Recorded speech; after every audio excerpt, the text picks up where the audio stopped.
Hello hi అండి, అందరూ ఎలా ఉన్నారు? నేను చాలా బాగున్నాను. ముందుగా అందరికీ భోగి పండుగ శుభాకాంక్షలు. నేను ఫెస్టివల్ ఎలా చేసుకున్నాను అనేది ఈరోజు వ్లాగ్లో మీకు క్లియర్గా ఎక్స్ప్లెయిన్ చేస్తాను.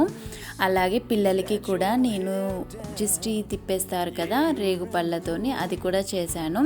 అది ఎలా చేయాలనేది కూడా ఈరోజు వ్లాగ్లో తెలుసుకుందాం. ఇది మా అపార్ట్మెంట్ ముందు భోగి మంటలండి. అంటే 5:30కి స్టార్ట్ అయిపోయింది. సో అక్కడి నుండి ఇంకా మా ఇంట్లో భోగి స్టార్ట్ అయిపోయింది.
ఫెస్టివల్స్కి అమ్మ వాళ్ళ ఇంటికి అలా వెళ్తూ ఉంటారు కదా, నాకు కూడా కొంచెం ఫీలింగ్ అనిపిస్తుంది. అయ్యో ఎక్కడికి వెళ్ళట్లేదు, ఎలోన్ ఫీలింగ్ అనిపిస్తుంది. కానీ దేవుడు మనకు అన్నీ రాసి పెట్టాడు కదా, ఉన్న దాంట్లోనే హ్యాపీగా ఫీల్ అవ్వాలి. ఇంకా అంతే, ఇంకేం చెప్పాలనుకోవట్లేదు. సో ఇంకా టిఫిన్ టాపిక్లోకి వచ్చేద్దాం. ఒక సైడ్ కాలిన తర్వాత మనం టర్న్ చేసుకోవాలన్నట్టు వాటిని.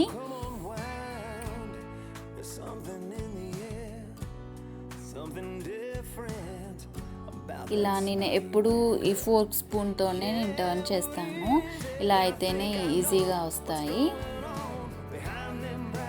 ట్రైపాడ్ పెట్టలేదండి, లెఫ్ట్ హ్యాండ్లో నేను మొబైల్ పట్టుకొని రైట్ హ్యాండ్తో నేను వాటిని టర్న్ చేస్తున్నాను. సో అందుకని కొంచెం తిప్పడము, మొబైల్లో చూస్తూ అటు చూసేసరికి లేట్ అవుతుంది, ఏమనుకోకండి. ఇంకా ట్రైపాడ్ పెడదామంటే అక్కడ నాకు ఇంకా అసలు ప్లేస్ లేదు. అందుకని మీకు చూపించాలి అనే ఉద్దేశంతోనే నేను ఇలా చూపించాను. ఇది ఆల్మోస్ట్ అందరికీ తెలిసే ఉంటుంది, కాకపోతే ఇలా అందరూ యాడ్ చేసుకుంటారో చేసుకోరో తెలియదు కదా. ఒకవేళ చేసుకొని వాళ్ళకైతే ఇది యూస్ఫుల్. ఎందుకంటే బీట్రూట్ అయినా కూడా, క్యారెట్ అయినా కూడా పిల్లల్ని తినమంటే తినరండి, మారం చేస్తుంటారు. ఒకవేళ స్వీట్ చేసి ఇవ్వాలన్నా కూడా అందులో మనం షుగర్ యాడ్ చేయాల్సి వస్తుంది. అదే మనం ఇలా ప్రిపేర్ చేసి ఇచ్చామనుకోండి, వాళ్ళకి అంత తిన్న ఫీలింగ్ రాదు, అంటే బీట్రూట్ క్యారెట్ తిన్న ఫీలింగ్ రాదు. సో టిఫిన్తోనే వాళ్ళకి ప్రోటీన్స్ విటమిన్స్ అనేవి వెళ్తూ ఉంటాయి. సో అందుకని నేను ఎప్పుడు ఇలానే ప్రిపేర్ చేస్తాను. నేను వాళ్ళతో ఇదే సఫర్ అవుతూ ఉంటాను. హెల్తీ ఫుడ్ ఎవరైనా ఆల్మోస్ట్ అంతే, మనకైనా కూడా బీట్రూట్ తినాలనిపించదు కదా. సో అందుకని నేను ఇలానే ప్రిపేర్ చేస్తాను. మ్యాక్స్ దోశ అయినా ఇవైనా కూడా, ఇడ్లీలో కూడా ఇడ్లీ పెట్టిన తర్వాత పైన క్యారెట్ అండ్ బీట్రూట్ని మీద ఇలా వేస్తూ ఉంటాను. వాటితో పాటే బాయిల్ అవుతుంది. సో అలా ఈజీగా ఉంటుంది, పిల్లలకి కూడా చాలా హెల్త్కి మంచిది అన్నట్టు. సో మీరు కూడా ఇలా చేసి చూడండి. అంతే. ఇది వచ్చేసి టమాటో అండ్ ఆనియన్ చట్నీ అండి. ఇది నేను ఎలా ప్రిపేర్ చేస్తానని నేను ఫర్దర్ వీడియోలో నేను మీకు ఒకసారి క్లియర్గా ఎక్స్ప్లెయిన్ చేస్తాను. ఎందుకంటే కొంచెం ఫెస్టివల్ కదా, హడావుడి ఉండేది. సో నేను అందుకనే మీకు చూపించలేకపోయాను. ఇక్కడ అన్నం ఉడికిపోయింది. తర్వాత ఇందులో మనం తీసుకున్న రైస్ని బట్టి బెల్లంని యాడ్ చేసుకోవాలి. ఇది ఆల్మోస్ట్ అందరికీ తెలిసిందే, బట్ ఏమంటే నేను ఎలా చేశాను అనేది మీకు చూపిస్తున్నాను. పూర్తిగా బెల్లం కరిగిపోయిందండి. అన్నం కూడా చాలా మంచిగా అయిపోయింది. ఎప్పుడైనా కూడా అన్నం ఉడికిన తర్వాత మనం బెల్లం యాడ్ చేయాలి, లేకపోతే అన్నము ఉడకదు. నెక్స్ట్ కొన్ని పాలని ఇందులోకి యాడ్ చేసుకున్నాను. ఈ స్పూన్ చాలా బాగుంది కదా, నేను డిమార్ట్లో తీసుకున్నాను. 60 రూపీస్ అనుకుంటా. పెరుగుకి గిన్నె బాగుంటుందని తీసుకున్నాను, ఎందుకంటే దేవుడికి చేస్తున్నాను కదా. కొన్ని స్పూన్స్ కొంచెం సపరేట్గా పెడతాను. బౌల్ కూడా, ఇది నేను గృహప్రవేశంకి వచ్చినప్పుడు పాలు పొంగించుకున్న బౌల్. సో ఇంకా ఈ బౌల్ని నేను దేవుడి నైవేద్యం కోసం యూజ్ చేస్తున్నాను. ఇంకా నెక్స్ట్ ఇంకొకటి ఏదైనా బౌల్ అయినా ప్యాన్ అయినా ఏదైనా ఒకటి పెట్టుకొని దాంట్లో మనము కాజు అండ్ కిస్మిస్, బాదం, ఇంకా వగేరా ఏముంటాయి, పిస్తా, అవన్నీ యాడ్ చేసుకోవచ్చు. నా దగ్గర బాదం లేదు, సో నేను అందుకనే కాజు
నాకు సాంగ్స్ రావు, సో ఇంకా వాళ్ళే పాడారు.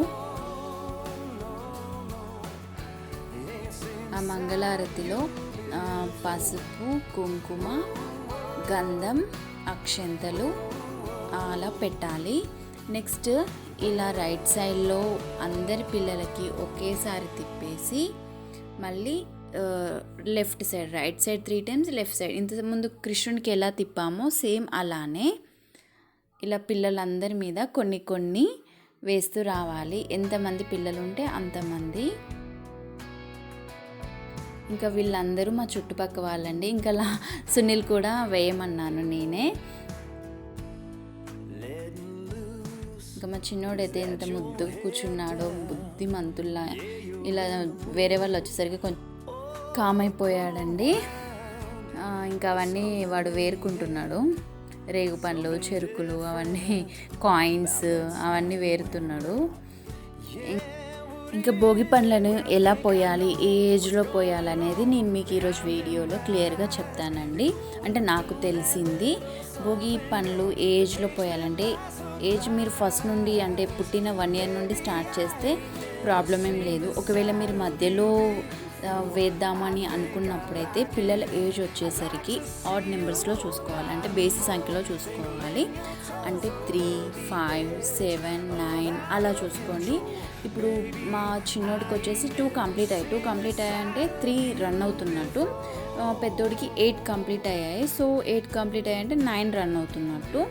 సో వీళ్ళకి ఓకే ఏజ్ సెట్ అయిపోయింది అనే ఉద్దేశంతో ఈ ఇయర్ నుండి ఇంకా నేను స్టార్ట్ చేశాను. ఏజ్ అయిపోయింది. నెక్స్ట్ ఇది ఎలా కలుపుకోవాలని నేను మీకు చూపించాను. ప్లస్ డ్రెస్ మెయినా కొత్తదే తీసుకోవాలా అని అంటే కొంతమంది కొత్తది వేయాలంటున్నారు, కొంతమంది పర్లేదు న్యూ డ్రెస్ ఏదైనా పర్లేదు అంటున్నారు. ఇంకా నేనేమో ఫస్ట్ టైం పోస్తున్నాను కాబట్టి బయటికి వెళ్ళి కొత్త డ్రెస్ తీసుకున్నాను. ఎవరి బడ్జెట్ వాళ్ళు కదా, ఉంటే వేయండి లేకపోతే లేదు. ఇంకా ఈ జిస్టి ఫస్ట్ మమ్మీలో స్టార్ట్ చేయాలి. తర్వాత మన చుట్టుపక్కల వాళ్ళు ఒకరి తర్వాత ఒకరు, మన రిలేటివ్స్, ఫ్రెండ్స్ ఎవరైనా పర్లేదు. ఫస్ట్ తల్లి పోసిన తర్వాతనే నెక్స్ట్ వాళ్ళు స్టార్ట్ చేయాలన్నట్టు. ఇలా ఒకరి తర్వాత ఒకరు ఎంతమంది ఉంటే అంతమందికి ఈ రేగు పండ్లని ప్రిపేర్ చేసి పెట్టుకోవాలండి. నేనైతే ఒక 5 to 6 members కానీ ప్రిపేర్ చేసుకున్నాను. సో అంతమంది వచ్చేసారు. ఇక్కడ ఏమంటే నేను అందరికీ తాంబూలం ఇస్తున్నాను. వాళ్ళందరికీ బొట్టు, గంధము, పసుపు అలా ఇచ్చేసిన తర్వాత తాంబూలం అంటే తెలిసిందే కదా, ఇంకా మన స్తోమతను బట్టి వచ్చిన వాళ్ళకి గిఫ్ట్ అయినా ఇచ్చుకోవచ్చండి. ఇంకా ఈ భోగి పండ్లు ఏజ్ వరకు వేయచ్చు అనే డౌట్ వస్తుంది కదా, అది 11 to 12 years వరకు వేయచ్చు అంటున్నారు. ఇంకా నాకు అంత ఐడియా లేదు. ఇంకా నెక్స్ట్ వచ్చేసి ఈ పోసిన ఈ భోగి పండ్లని మనం ఏం చేయాలి అని అంటే, ఆ 1 rupee కాయిన్స్ ఉన్నాయి కదా, అవి మనం ఎవరికైనా దానమైనా ఇవ్వచ్చు, లేక గుళ్ళ హుండీలోనే అయినా వేయచ్చు.